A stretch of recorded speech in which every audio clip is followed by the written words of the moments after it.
오늘은 사도행전 강의 43번째 시간 아테네 선교라는 제목으로 하나님 말씀을 나누겠습니다. 건축을 하는 사람들이 로마의 건축물 중에 최고로 뽑는 것이 하나가 있습니다. 그것은 판테온이라고 하는 것입니다. 그림을 좀 보여드릴 텐데요. 저게 판테온입니다. 밖에서 볼 때는 그냥 일반 그리스나 로마의 건축물들하고 대단히 비슷해 보이는 모양을 가지고 있습니다. 근데 문제는 저 건축물의 지붕입니다. 지붕을 좀 보여주십시오. 자, 저것입니다. 저 모양은 돔이죠. 근데 돔을 사실 직선으로 분리를 시키면 아치입니다. 우리가 예를 들면 다리 같은 걸 건축할 때 아치형으로 만들곤 하지요. 근데 아치가 가지고 있는 대단히 중요한 것은 아치의 모양을 만들면 위로부터 오는 압력 때문에 그 다리가 유지된다고 하는 겁니다. 근데 그것을 하나하나 연결하면 저렇게 돔의 모양이 되는 것, 저게 그래서 참 중요한 건축물이다라고 사람들은 이야기합니다. 저렇게 아치로 만드니까 어떤 문제가 생기냐면 아래 기둥이 필요가 없는 겁니다. 그러니까 기둥이 필요 없이 저 아치로만 해서 만드는 직경이 43.3m입니다. 그러니까 굉장히 큰 공간을 기둥 없이 만들 수 있는 형태가 저 바로 아치를 가지고 만든 판테온이라고 하는 겁니다. 근데 저 판테온의 원래 기능이 뭐냐라고 하는 게 사실 우리가 알고 싶은 건데요. 저건 만신전입니다. 만신전이라고 하는 건 모든 신들을 모아놓았다라고 하는 신전입니다. 본래 로마는 다신교입니다. 그러니까 모든 신들을 저 안에 모아놓은 거죠. 다신교이기 때문에 그렇습니다. 로마의 신들뿐 아니라 피정복민의 신들까지도 전부 다 저 안에 모아놓았습니다. 이게 다신교가 가지고 있는 특징이었습니다. 이후에 608년 보니파시오 4세가 동로마 제국 푸카스 황제로부터 저것을 기증받아서 순교자를 위한 성모 마리아 성당으로 전하게 됩니다. 자, 그런데 저 판테온이라는 다신, 많은 신을 담고 있는 만신전이라고 하는 것은 그 사회가 어떤 사회인가를 보여주고 있는 겁니다. 자, 이걸 정리하면 이렇습니다. 하나의 신을 믿는 게 아니라 여러 신들을 믿고 있다는 겁니다.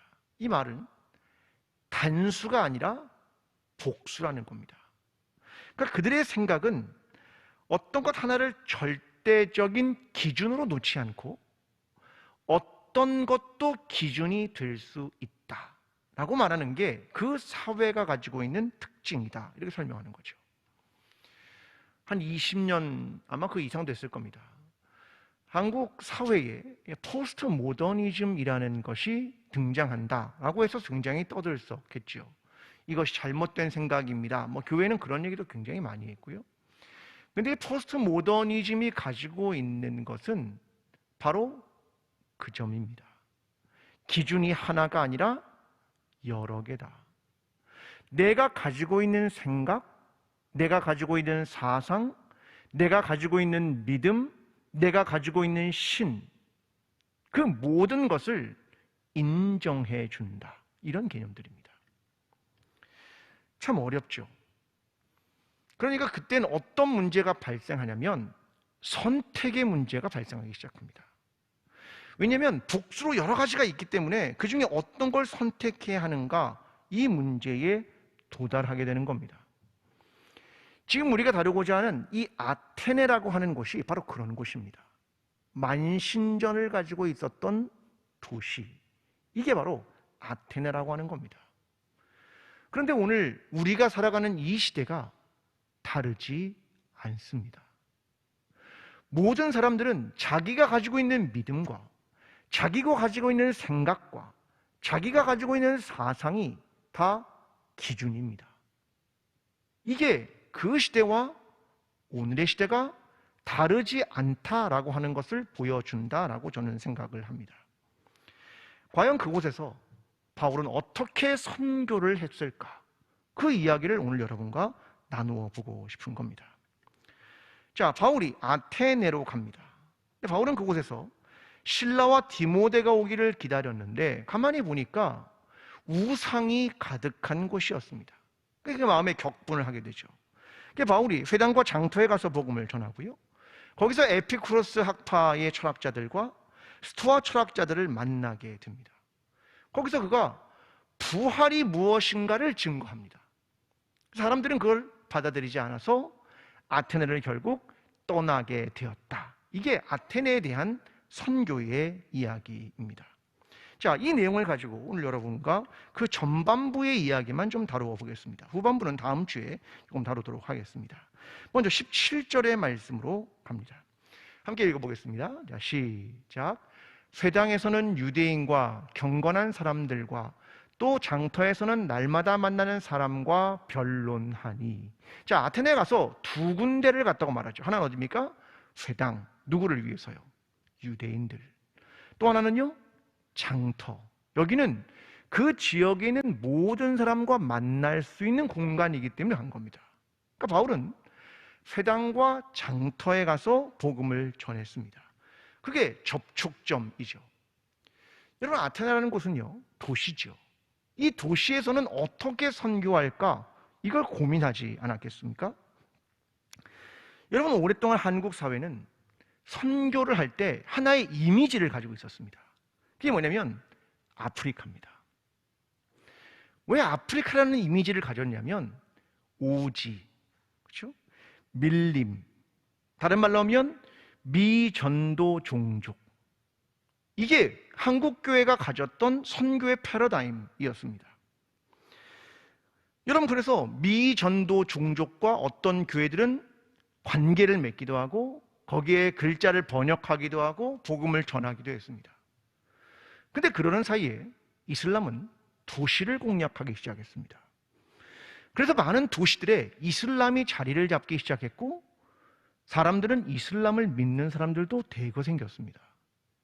이게 기독교가 가졌던 선교의 방향이었고 이슬람은 거꾸로 도시로 들어오는 일들을 하게 되었죠. 오늘날 한국교회가 다시 다문화 이슈가 떠오르게 되는 것, 그것은 도시 안에 이미 미전도 종족들이 있다라고 하는 개념들부터 시작을 하게 되는 겁니다. 여러분, 도시에서 선교를 어떻게 해야 할까? 이거 정말 큰 고민 중에 하나입니다. 자, 이런 걸 urban ministry라고 합니다. urban mission 이렇게 말하죠. 그러니까 도시에서 어떻게 해야 할까? 선교를. 그게 앞으로 우리가 크게 고민해야 하는 커다란 이슈 중에 하나입니다. 근데 아테네가 바로 그 도시였습니다. 이곳은 기회의 땅이었고요, 번화한 상업도시였습니다.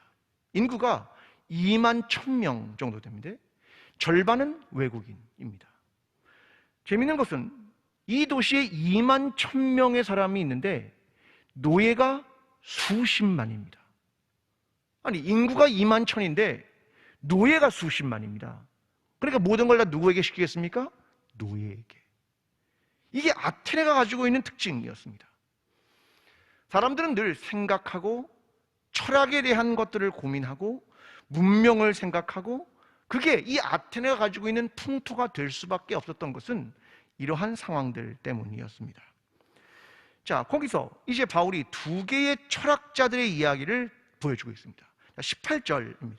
함께 읽어보겠습니다. 자, 시작.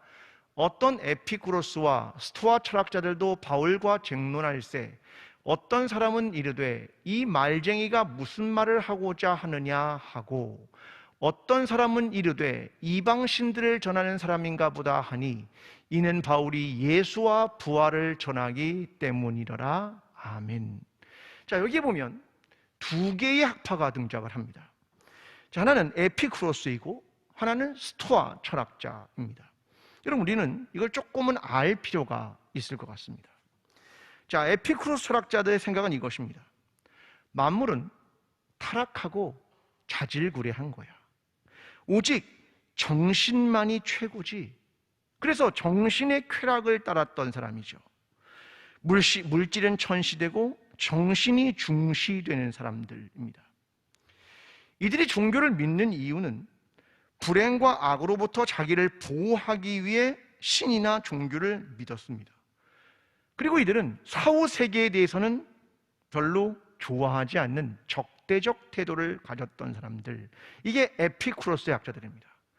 그러니까 물질은 무시하고 정신은 되게 중요하게 생각한다, 이렇게 이해하면 좋을 것 같습니다. 또 하나는 스토아 철학자들입니다. 여러분, 이 스토아 철학이 로마 제국을 이끌었던 굉장히 중요한 철학입니다. 이들은 우주의 배후에 궁극적 로고스라는 것이 있다고 생각했습니다. 이게 이성입니다. 여러분, 그래서 이 영향을 받은 것이 요한복음 1장 1절이죠. 태초에 말씀이 계시니라. 이 말씀이 로고스라는 말을 사용하는 건 다 그런 영향 속에 있는 겁니다. 그런데 이 스토아 철학자의 관심은 이거였습니다. 어떻게 하면 삶이 행복하고 어떻게 살아갈 것인가, 이게 스토아 철학자들의 가장 큰 관심이었습니다. 도대체 어떻게 살아갈 것인가, 이 땅에서, 이게 스토아 철학자들의 관심이었습니다. 제가 몇 주 전에 서점에 갔다가 거기에 관련된 책을 하나 우연히 구입하게 되었습니다. 라이언 홀리데스와 스티븐 핸슨먼이라는 사람이 지은 스토아 수업이라는 책인데요, 저 책은 스토아 철학자들이 어떻게 살았고 무슨 생각을 했는가, 그 스토아 철학을 가지고 있는 수십 명의 사람들의 이야기를 담고 있는 책입니다. 자, 저기 보면 스토아 철학자들을 소개하는데요, 스토아 철학자의 창시자가 누구냐면 제논이라는 사람입니다. 근데 원래 이 사람이요, 염료무역했던 무역상입니다.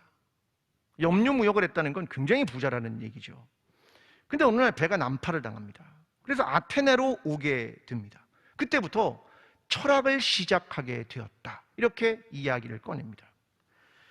근데 그가 한 서점에서 서점 주인들이 그 당시에는 책을 읽어준 것처럼 보입니다. 그래서 서점 주인이 책을 읽어주는 걸 그가 듣게 되었습니다.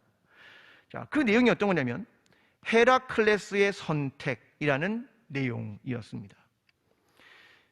서점 주인이 두 여자의 이야기를 합니다. 헤라클레스가 누구를 선택할 것이냐, 그 얘기죠. 자, 여러분 한번 선택을 해보십시오. 선을 대표하는 여자가 이렇게 말합니다. 마음이 몸을 지배할 수 있도록 고통과 땀으로 단련해야 합니다. 자, 마음이 몸을 지배할 수 있도록 고통과 땀으로 단련해야 합니다. 그런데 옆에 있던 악을 대표하는 여자가 헤라클레스를 유혹합니다. 잠깐만요. 그러면 즐거움을 얻기까지 너무 고되고 힘들지 않나요? 쉬운 길로 가죠. 이렇게 말했다는 겁니다. 자, 헤라클레스는 누구를 선택할 것인가? 자, 이 질문을 듣게 된 겁니다. 이게 헤라클레스의 선택입니다. 자, 여러분에게 물어봅니다. 여러분, 어느 걸 선택하시겠습니까? 마음이 몸을 지배할 수 있도록 고통과 땀으로 단련하시겠습니까? 아니면 즐거움을 얻기까지 너무 고되니까 쉬운 길로 가시겠습니까? 자, 우리가 아직 기독교를 믿지 않는다고 생각하면 어느 길을 정말로 택하시겠습니까? 나는 1번이라고 생각하는 분은 엄지 발가락을 좀 움직여 보십시오. 오른쪽 엄지 발가락을. 네. 나는 2번, 좀 쉬운 길로 가겠습니다. 그런 분은 왼쪽 엄지 발가락을 좀 움직여 보십시오. 네. 우리가 그리스도를 믿지 않는다면 땀을 흘리고 노동을 하고 마음이 몸을 움직이도록 단련하는 걸 하겠습니까? 아니면 그냥 쉬운 길로 가겠습니까? 이 질문입니다. 여러분, 스토아 철학자들은요, 실용성이라는 게 굉장히 중요합니다. 이게 뭐냐면 행복한 삶을 결정하는 건 뭘까? 인생의 갈림길에서 어떻게 올바른 선택을 할 것인가? 통제할 수 없는 일들에 어떻게 대처할 것인가? 궁극적으로 한 번뿐인 삶을 어떻게 살아갈 것인가? 여러분, 그들의 질문이요, 대단히 고상했습니다. 스토아 철학자들은요, 머리만 생각한 게 아니라 몸으로 실제로 그렇게 살아냈습니다. 그래서 이 스토아 철학자들이 굉장한 것이었습니다. 역사학자인 리처드 거머라는 사람이 이렇게 표현합니다. 깐깐한 간호사가 의사의 진료를 보조하듯 스토아 철학은 로마 제국의 첫 100년을 빛낸 영웅들의 엄격한 간호사 역할을 했다. 그러니까 스토아 철학이 이 로마 제국이 바른 길을 가는데 굉장히 중요한 잣대와 표준과 바르게 살아가는 걸 제시했다. 이게 스토아 철학이다. 그걸 얘기하고 있는 겁니다. 여러분, 스토아 철학자들은요, 자기의 삶에 충실했고 고난과 불행에 맞섰고 전투의 최전선에 나가서 싸우기도 했습니다. 우리는 다른 사람의 생각들을 너무 쉽게 판단하는 경우가 있습니다. 그들은요, 그렇게 살아냈습니다. 이게 스토아 철학자들입니다. 여러분, 근데 결정적으로 스토아 철학의 한계는 뭐냐면 이 삶의 문제, 어떻게 하면 행복하게 살아가고 의미 있게 살아갈 것인가를 넘어서 죽음의 문제에 관해서는 이야기하지 않았다는 데 그 한계가 있는 겁니다. 여러분, 신앙이란 무엇일까? 이 고민을 늘 하지 않겠습니까? 여러분, 철학은요, 정신적인 문제를 다루는 에피쿠로스와 삶의 문제를 다루는 스토아 철학이 있었다. 이걸 바울이 말합니다. 둘 다 중요하죠. 그런데 신앙 안에서는 하나는 정신의 문제고 하나는 삶의 문제를 다루면서 인간의 한계 상황과 죽음 앞에서는 어떻게 해야 할 것인가, 이 문제에 대해서 다루지 않은 것, 그것이 그들의 한계점이었습니다.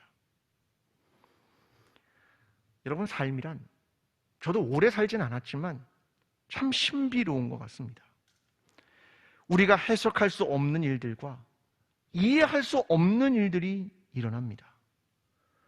내가 어찌할 수 없는 상황들이 일어납니다. 여러분, 그때 우리는 신앙을 만나게 되는 것 같습니다. 아, 나는 이런 한계 상황을 넘어설 수 없는 존재구나. 아, 나란 존재는 그렇게 연약한 존재구나. 이것을 계속 깨닫게 되는 것 같습니다.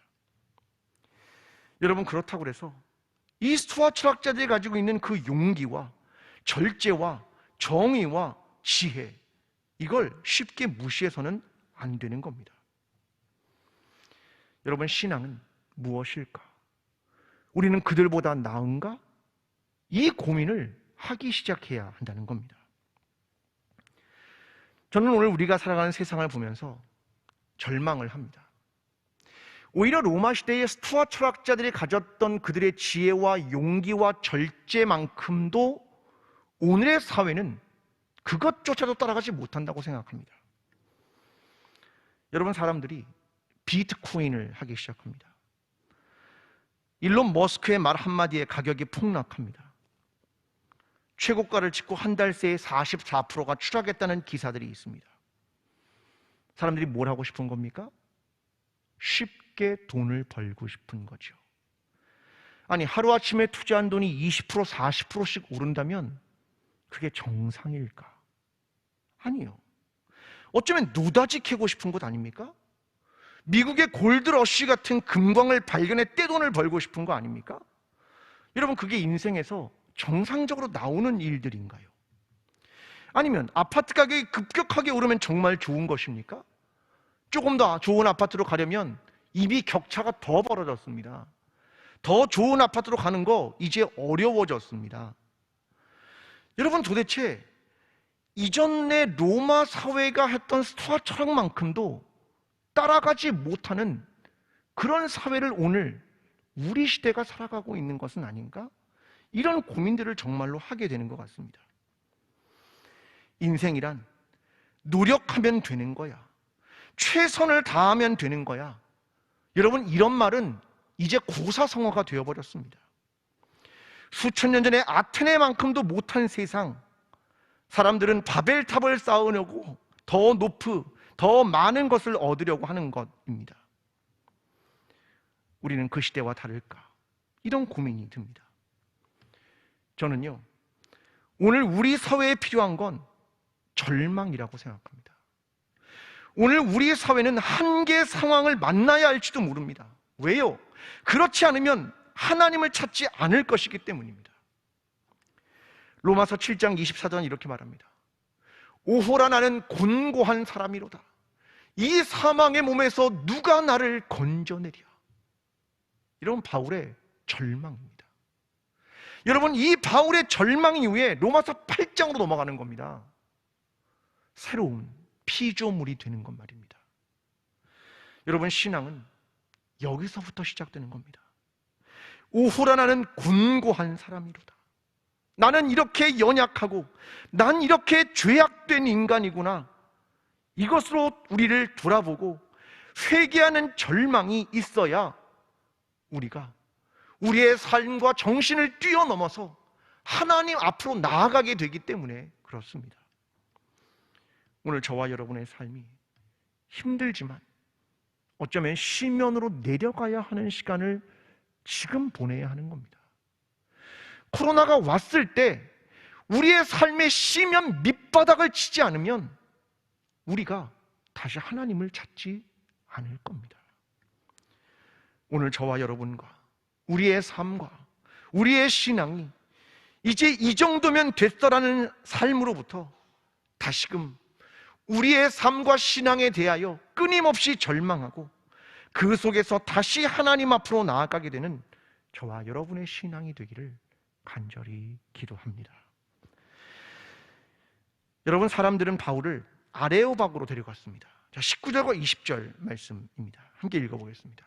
시작. 그를 붙들어 아레오박으로 가며 말하기를 내가 말하는 이 새로운 가르침이 무엇인지 우리가 알 수 있겠느냐. 내가 어떤 이상한 것을 우리 귀에 들려주니 그 무슨 뜻인지 알고자 하노라 하니. 아멘. 자, 바울이 이상한 소리를 했습니다. 예수와 부활에 대한 이야기를 했습니다. 자, 18절 마지막에 이렇게 말하죠. 이는 바울이 예수와 부활을 전하기 때문이니라. 자, 바울은 에피쿠로스와 스토아 철학자들이 전하는 현세와 삶에 대한 이야기가 아니라 예수와 부활에 대한 이야기를 전하고 있었습니다. 사람들은 이상했습니다. 그래서 어디로 데려가냐면 아레오바고로 데려갑니다. 여러분, 아레오바고는 아테네 뒷산에 있는 펑퍼짐하고 넓게 형성된 화강암 광장 언덕이랍니다.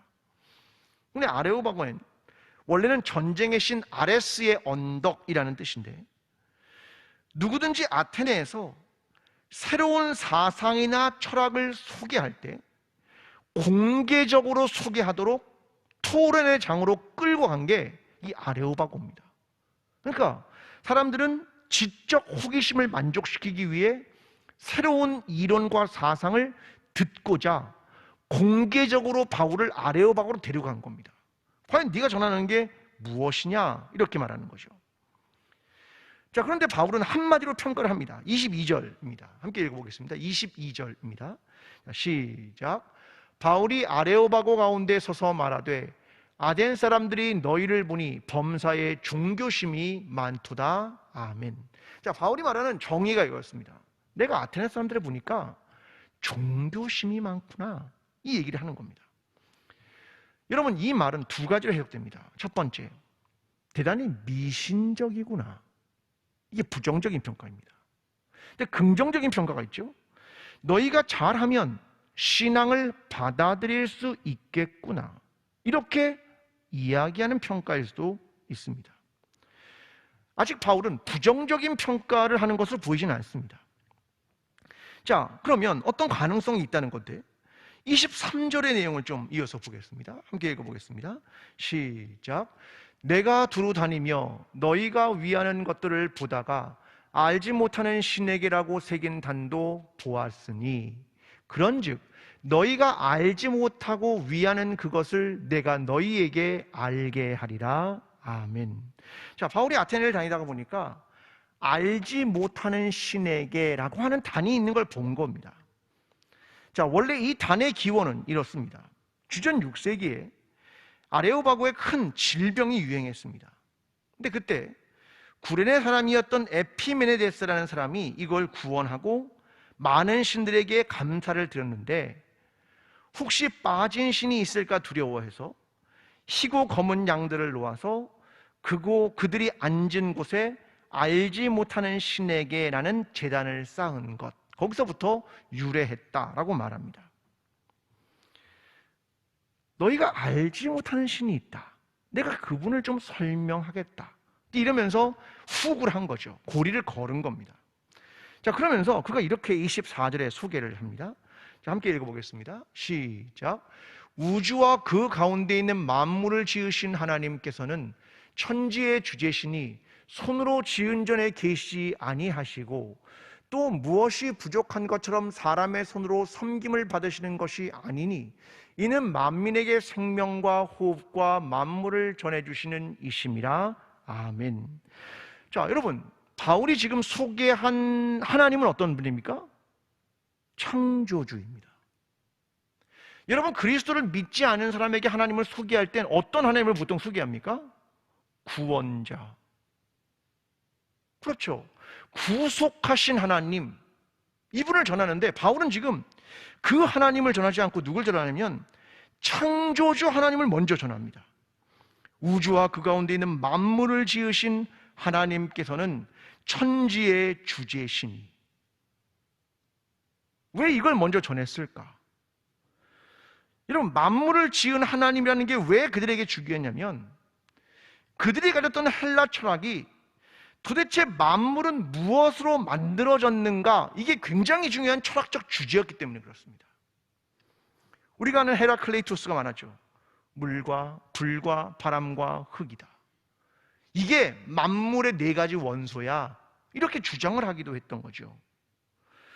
여러분, 바울은요 헬라 철학을 알고 있던 겁니다. 만물이 도대체 어떻게 생겼을까, 이걸 궁금해하는 그들과 접점을 찾은 겁니다. 여러분, 우리는요 세상의 지식을 잘 알아야 합니다. 덮어놓고 그냥 무시하는 것, 의미가 없다고 생각하는 것, 그러면 안 됩니다. 왜냐하면 그들의 관심사가 그들의 고민이 있기 때문에 그렇습니다. 선교의 접점을 바울이 찾은 겁니다. 그래서 우주와 그 가운데 있는 만물을 지으신 하나님, 그걸 먼저 꺼내기 시작한 겁니다. 그들과의 접점 때문에 그렇습니다.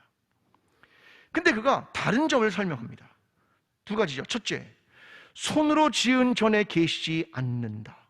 둘째, 사람의 손으로 섬김을 받으시지 않는다. 하나님은 누구냐?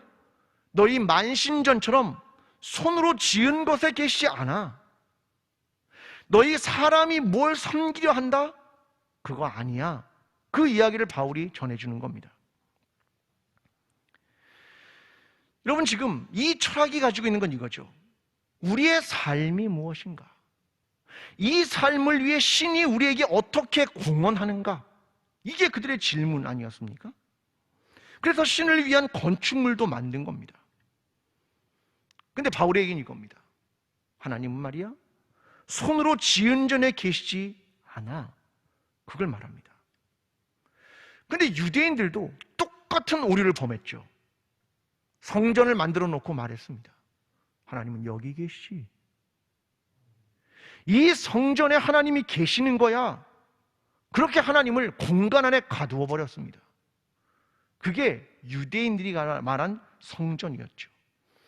이걸 비판한 사람이 누굽니까? 스데반입니다. 사도행전 7장 47절과 48절에 스데반이 이렇게 말합니다. 자, 함께 읽어보겠습니다. 시작. 솔로몬이 그를 위하여 집을 지었느니라. 그러나 지극히 높으신 이는 손으로 지은 곳에 계시지 아니하시나니 선지자가 말한 바. 자, 스데반의 이야기는 뭡니까? 솔로몬이 성전을 지었다. 근데 하나님은 손으로 지은 곳에 계시지 않는다. 여러분, 솔로몬이 낙성식을 하고 하나님께 기도할 때 계속 그 얘기를 반복합니다. 하나님, 어떻게 이 성전이 그 크신 하나님을 담을 수 있겠습니까? 하나님은 계신 곳 하늘에서 우리의 기도를 들어주십시오. 이게 솔로몬이 건물을 짓고 한 낙성식의 기도였습니다. 여러분, 그런데 사람들은 건물에 가두고자 합니다. 아테네 사람들도 판테온을 만들어서 신들을 만신전에 가두기 시작한 겁니다. 유대인들이 늦게 그걸 깨닫죠. 그게 뭐냐면 성전이 파괴된 겁니다. 돌 위에 돌 하나도 남지 않은 겁니다. 그렇게 다 부서진 다음에 비로소 그들이 생각한 겁니다. 아, 하나님은 여기 계시지 않는구나. 하나님은 하늘에 계신 하나님이구나. 이걸 그제서야 깨닫게 된 것입니다.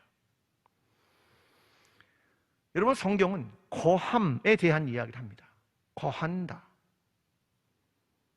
우리가 잘 아는 구절이 있습니다. 요한복음 15장 7절입니다. 너희가 내 안에 거하고 내 말이 너희 안에 거하면 무엇이든지 원하는 대로 구하라. 그리하면 이루리라.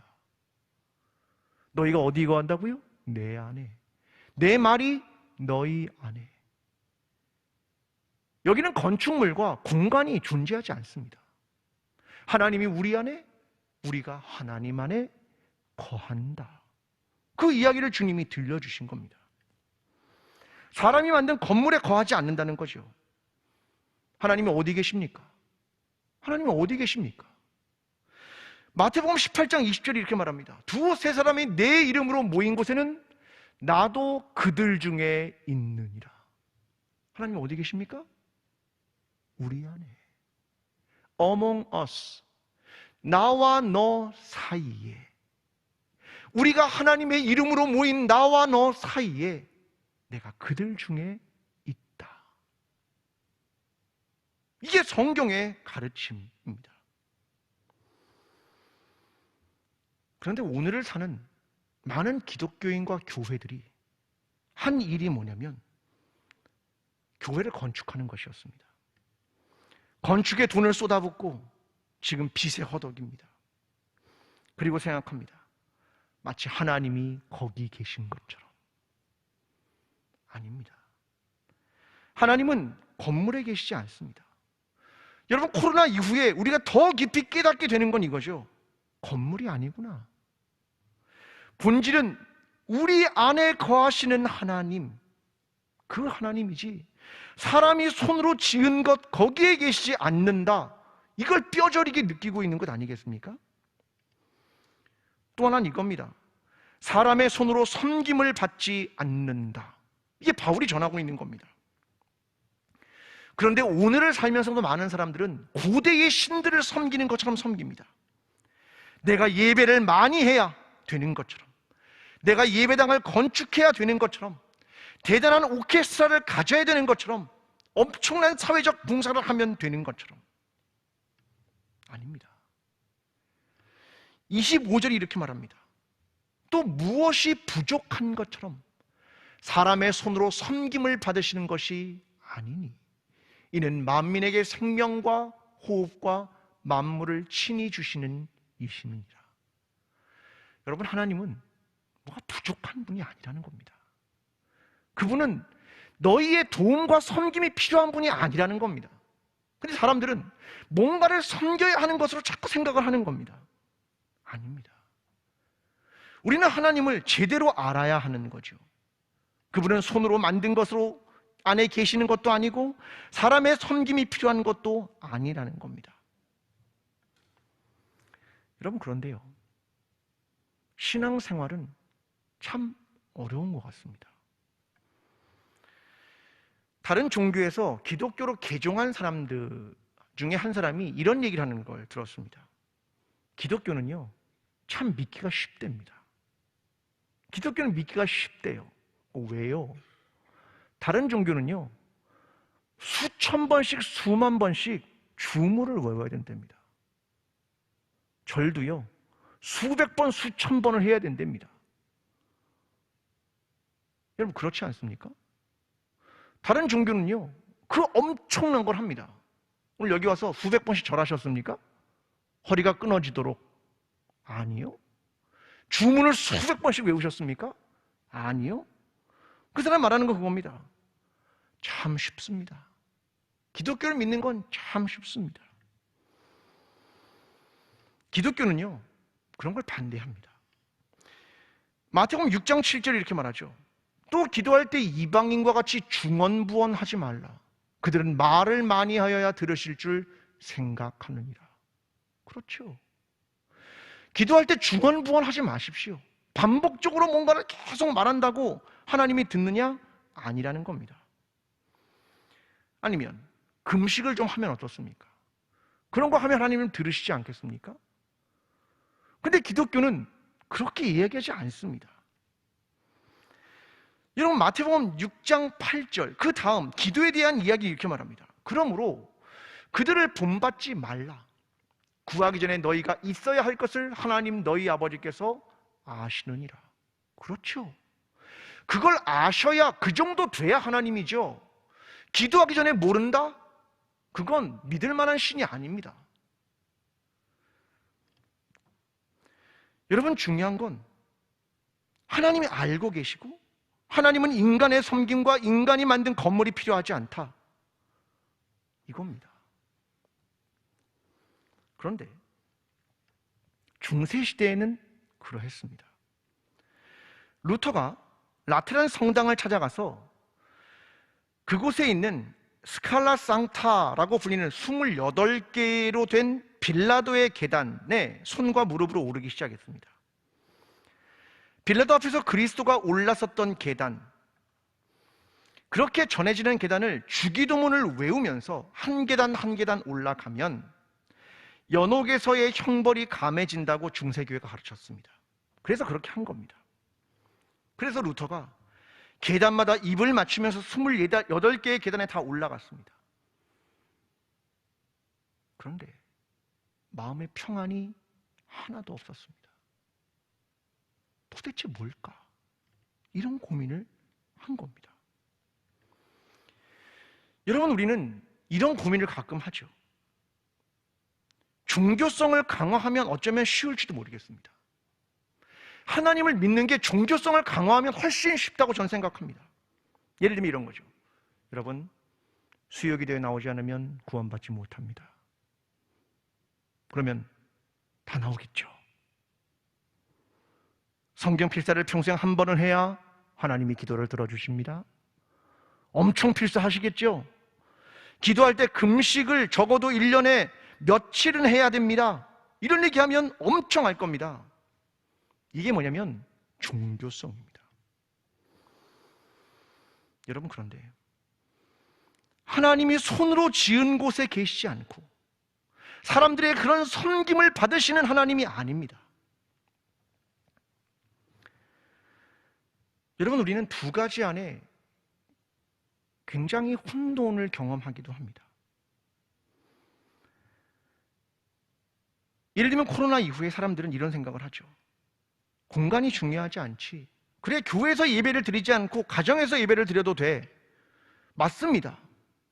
그런데 그 중에 어떤 사람들은 그것을 면죄부로 사용하기도 시작할 겁니다.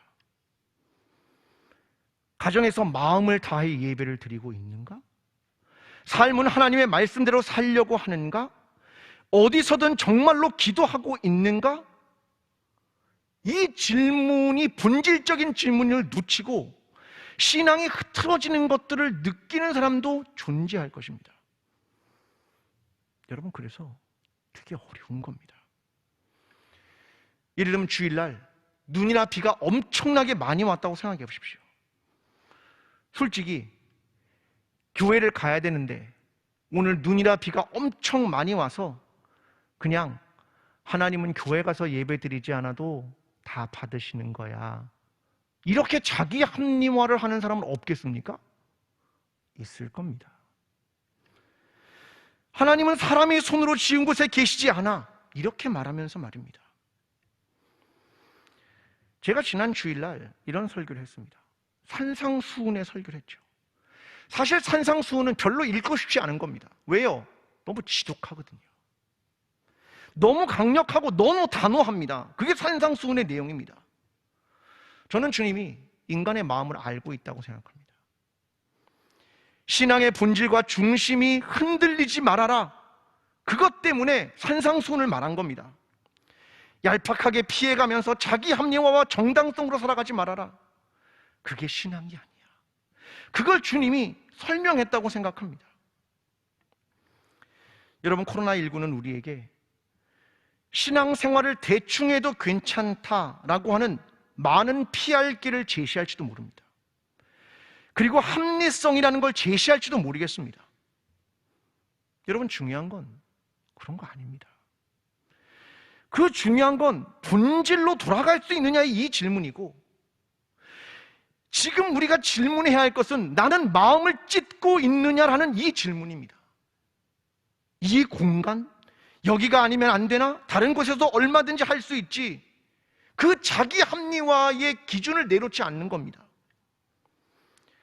저는 주님의 말씀에 귀를 기울일 때라고 생각합니다. 마태복음 5장 20절은 산상수훈의 핵심 구절입니다. 산상수훈을 한 절로 요약하라. 그럼 저 5장 20절입니다. 함께 읽어보겠습니다. 시작. 내가 너희에게 이르노니 너희 의가 서기관과 바리새인보다 더 낫지 못하면 결코 천국에 들어가지 못하리라. 아멘. 산상수훈의 저 핵심 구절은 뭡니까? 너희 의가 서기관과 바리새인, 엄청난 종교성을 드러내었고 엄청난 시간 동안 금식했고 기도했고 자기의 삶을 송두리째 내는 것 같았지만 실제는 중심을 다 잃어버린 저들보다 낫지 못하면, 너희의 중심이 하나님을 향하지 않는다면, 정말 너희의 신앙이 더 깊이 하나님을 향하지 않는다면 결코 천국에 들어가지 못하리라. 우린 저 부분을 삭제할 수 없습니다. 왜요? 1.1획도 없어지지 않을 거거든요. 너희는 정말 신앙을 얄팍하게 자기 합리화를 하면서 그냥 내가 천국에 티켓 딴 것처럼 할 것이냐? 아니면 중심으로, 마음으로 그렇게 하나님을 믿을 것이냐? 그 질문을 우리에게 던지고 있는 겁니다. 우리는 종교가 아니라 하나님을 믿는 사람들입니다. 밖으로 보이는 것이 별로 없을 수도 있습니다. 그러나 하나님은 우리의 외모가 아니라 중심을 보실 것입니다. 오늘 저와 여러분의 신앙이, 우리의 중심이 하나님만을 향하는 신앙으로 나아가게 되는 저와 여러분이 되기를 간절히 축원합니다. 기도하겠습니다.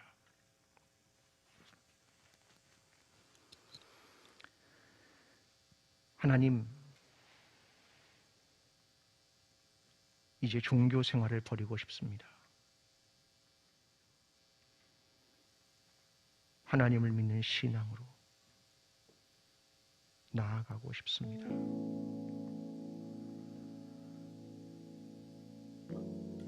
종교의 껍데기와 제도 때문에, 건물과 외형 때문이 아니라 사람들의 시선 때문이 아니라 정말 하나님이 누구신지, 하나님을 믿는다고 하는 것이 무엇인지 주님 더 깊이 알게 하시고,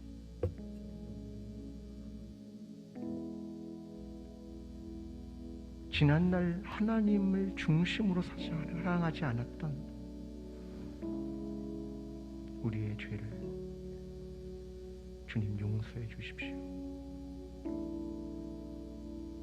우리의 잘못된 종교를 하나님께 회개하는 시간을 갖겠습니다. 기도하겠습니다. 사랑하는 하나님, 나의 마음을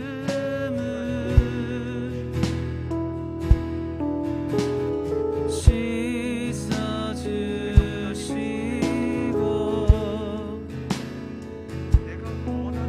내 발걸음을 주의 길로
삶은 우리 가까이에 존재합니다.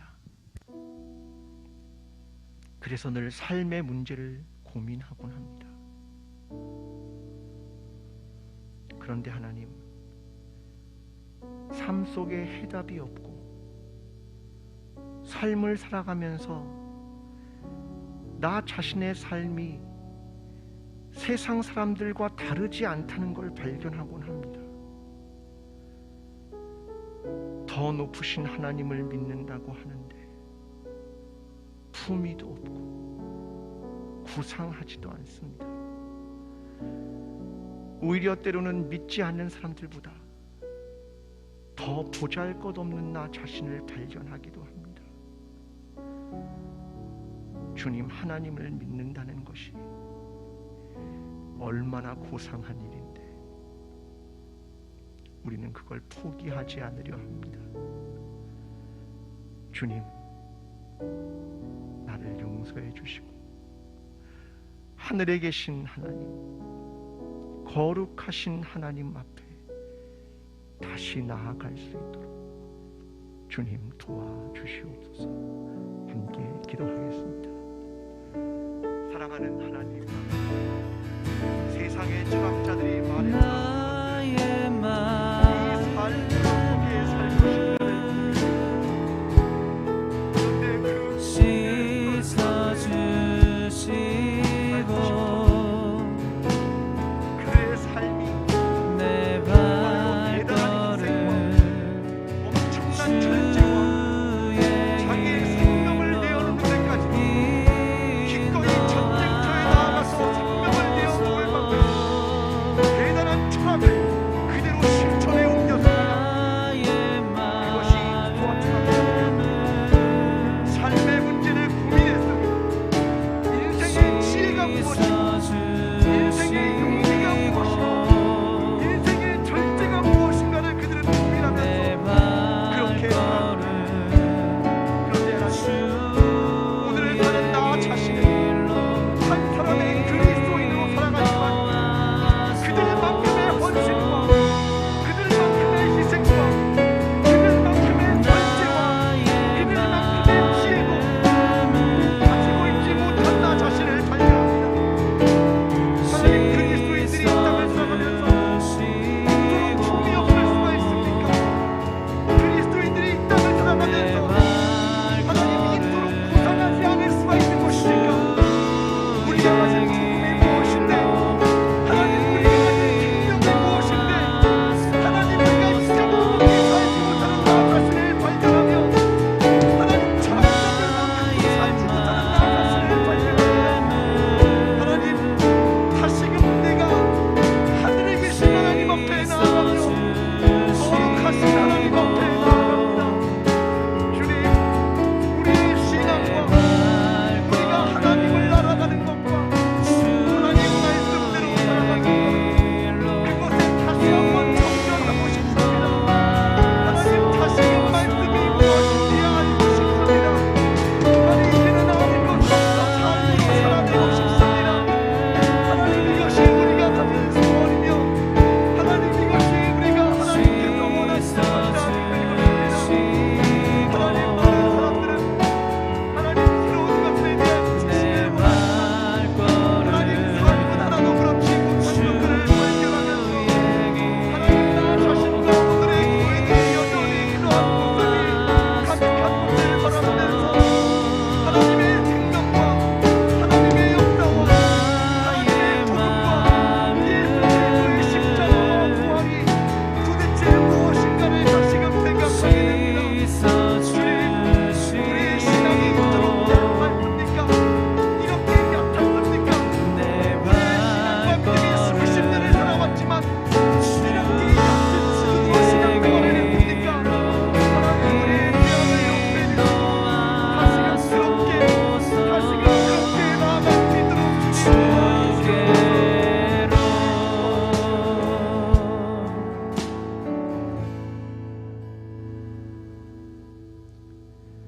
하나님,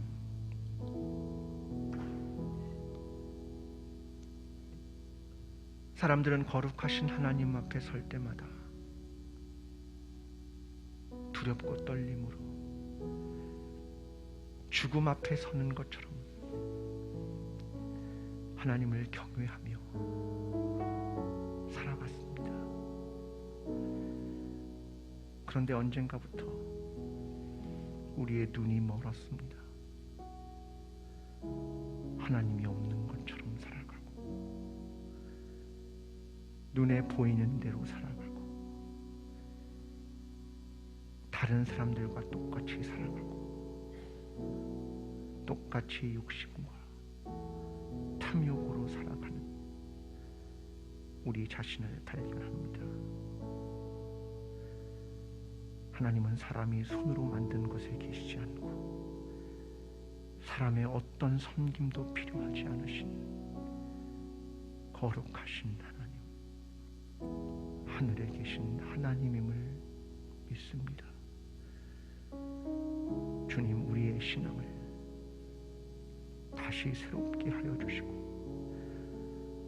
우리에게 찾아온 이 소중한 기회를 놓치지 않게 하시고 다시 본질로, 다시 하나님이 누구인가를 깊이 생각하며 다시 바른 신앙으로 나아가는 그리스도인과 우리 교회가 될 수 있도록 하나님 도와주시옵소서.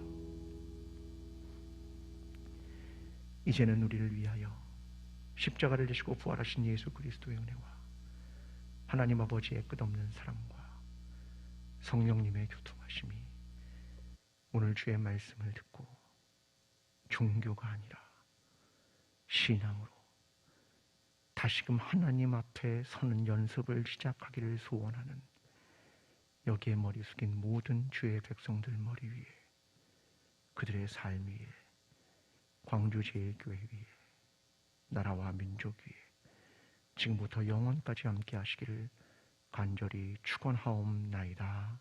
아멘.